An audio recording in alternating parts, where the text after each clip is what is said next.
भाई नमस्कार जय जगन्नाथ जय श्री राम। आज रत्नाकर ब्लॉग आम देखा गगुआ माछ। गगुआ माछर भाई बहु कहानी। ये गगुआ माछ जमी माछ भितर राजा हूँ इलिशी सब आप देखिए चूना माछ भितर एक्चुअली गगुआर स्वाद पूरा अलग। एक आप भजा करेंगे, एक आप भजा करेंगे, एक आप चड़चड़ी करेंगे, एक आप घाट भी करेंगे। जेकोसी प्रकार करूँ आपन को बहुत स्वाद लगे किंतु टे बेसी स्वाद आसे यार टे चड़चड़ी कले खटा दे पुतुली खटा फटा दे कले लगे।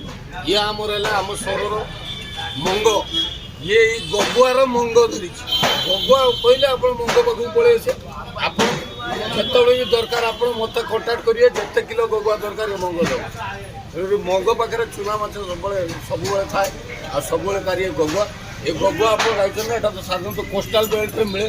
जो मैंने मोर बंधु मैंने जो मैंने कोस्टाल बेल्ट नुहे साधारणतः से आंध्रा पणा देशी पणा एवं खाई भागपुर मु इलिशी भी खाऊँ मुझे थे ये मछर आपड़ स्वाद नियंतु टेस्ट नियंतु तापर आप जानवे जे गगुआ माछ एक्चुअली कौन जब आउ थे कही रोचे जमी माछ भितर इलिशी राजा से भाया चूना माछ भितर गगुआ भारी स्वादिया गगुआ भाया के खाली पखाड़ टे गगुआ माछ चड़चड़ी कि गरम भात टे गगुआ माछ घाट कले से किसी दरकार नहीं टे खाली धुंजुड़िया हो बास कम तो आज ब्लॉग रे देखली गगुआ माछ तो नेक्स्ट ब्लॉग रे रत्नाकर अपेक्षा कर दिए आउ गोटे भल जिन आपको देखेब। तो आज मोर ब्लॉग को ये विराम देली।